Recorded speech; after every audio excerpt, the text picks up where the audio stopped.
অপমানের শেষ ঠিকানায় পৌঁছে দিতে ওই আল্লাহর সময় দরকার হবে না। কে যেন আজহার নাকি মাঝার একজন আছে, আগে ওরা খাইছে এখন এরা খেতে চায় না, কি বলছেন না? নামকে বিকৃত করা থেকে বিরত থাকুন। বিএনপি নাকি চাঁদাবাজি করে, বিএনপি নাকি দখলবাজি করে, বিএনপি নাকি চেতেন কেন? আমি এই জন্য চেতব, চোরের মনে পুলিশ পুলিশ। ইসলামপন্থী আলেমগণ যখন চাঁদাবাজের বিরুদ্ধে কথা বলে, একদল খাইছে আর একদল রেডি হয়ে গেছে, তখন ওই কপাল পরা জামাওয়ালার মতো লোকেরা চটকানো দিতে চান। মনে রাখবেন, খলিফার কাজ ভেঙে ছুড়ে তছনছ করে নতুন একটা বাংলাদেশ বিনির্মাণ আমরা করবই। আলেমদের বিরুদ্ধে লেগে একদল হেলিকপ্টারে উঠেছে, আলেমদের বিরুদ্ধে লাগলে আর একদল হেলিকপ্টারে উঠতে পারবেন না।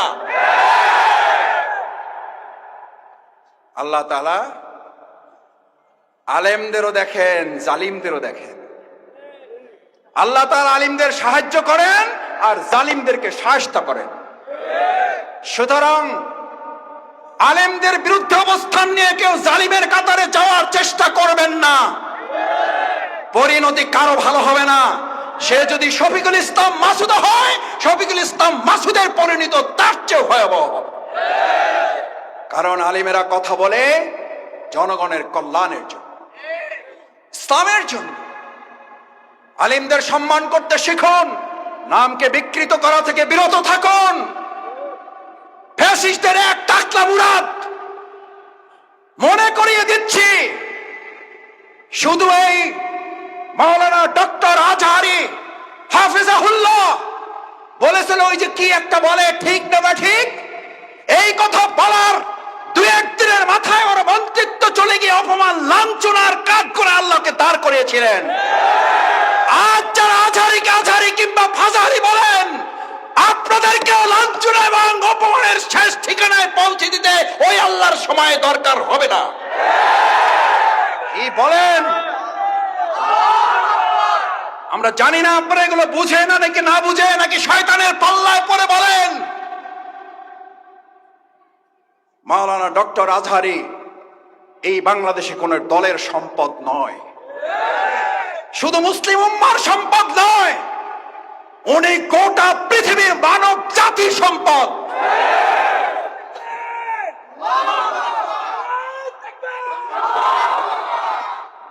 ওনাকে আপনারা বলেন একটা দলে যোগ দিয়ে দেন, আরে ভাই উনি তো একটা দলে আছেই, বুঝেন না কেন? উনি তো একটা দলের কথাই বলেছে, সেই দলের নাম হচ্ছে ইসলাম।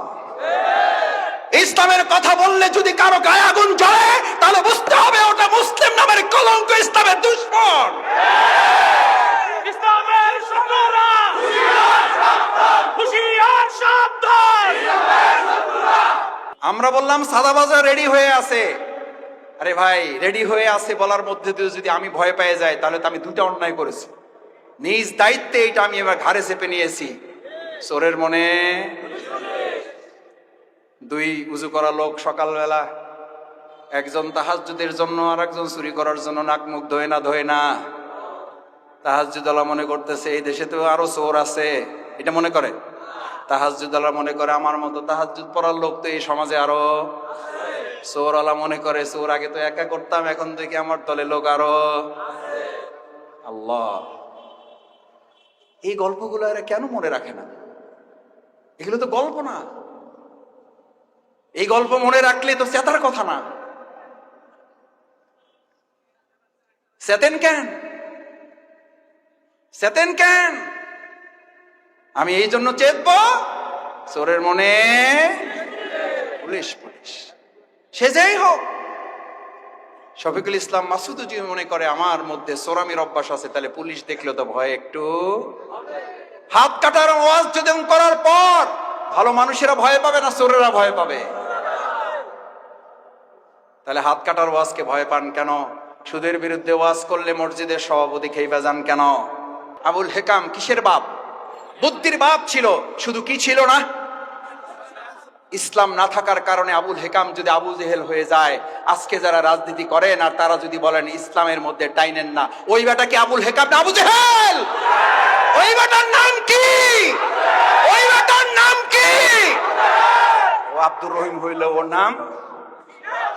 ওই বেটার নাম আব্দুর রহিম হইলো, ওই বেটার নাম কি?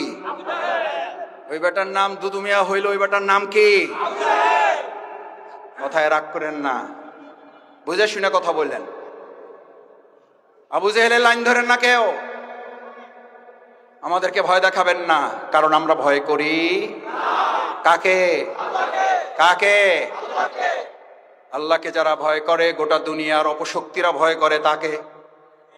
এই জন্য আমরা বিগত 15 বছরে 3 জন নামলে প্রশাসনের প্যান্ট খুলে পড়ে যেত। জিজ্ঞেস করতো কারা নামছে, কয় হুজুররা, কয় কোনো অসুবিধা নাই, কয় ব্যানার দেখেন, ব্যানারে কি লেখা আছে, কয় ব্যানারে লেখা আছে জামাত ইসলামী, কয় এবার সাবধান থাকো। বলছে না বলে নাই? আলহামদুলিল্লাহ 3 জনে এই যাত্রাবাড়ি রাস্তা কাঁপানো হয়েছে না হয় নাই? আপনারা গুলির মুখে থেকেও এগুলো প্রতিবাদ করেছেন না করেন নাই? ইনশাআল্লাহ আমরা ভবিষ্যতেও এই অন্যায়ের প্রতিবাদ। আসুন, ইল্লাল্লাযীনা আমানু, ইমানদাররাই শুধু এই ক্ষতি থেকে বাঁচতে চায়। আমরা ক্ষতি থেকে বাঁচতে চাই, তাহলে ঈমান লাগবে, আল্লাহর আইন লাগবে, আল্লাহর বিধান লাগবে। শুধু মসজিদে না, সব জায়গায় লাগবে। ইসলামী সমাজ কল্যাণ যদি আল্লাহর এই বিধান দিয়ে সমাজ এবং রাষ্ট্র পরিচালনা করতে চায়, আগামী দিনে আল্লাহ রাসূল সাল্লাল্লাহু আলাইহি সাল্লাম বুলেটের যুদ্ধ করেছেন, আমরা আগামী দিনে ব্যালটের যুদ্ধের মাধ্যমে রাসূল সাল্লাল্লাহু আলাইহি সাল্লামের সেই বুলেটের যুদ্ধে অংশগ্রহণ করার আহ্বান জানাবো আমরা সবাইকে।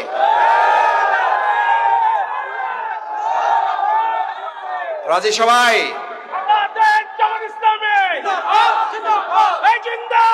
সম্মানিত ভাই এবং বন্ধুগণ, আসুন আল্লাহ সুবহানাহু ওয়া তাআলার কাছে দোয়া করি, আল্লাহ মেহেরবানি করে আমাদের এই ব্যালটের যুদ্ধে আপনি আমাদেরকে বিজয় দান করেন।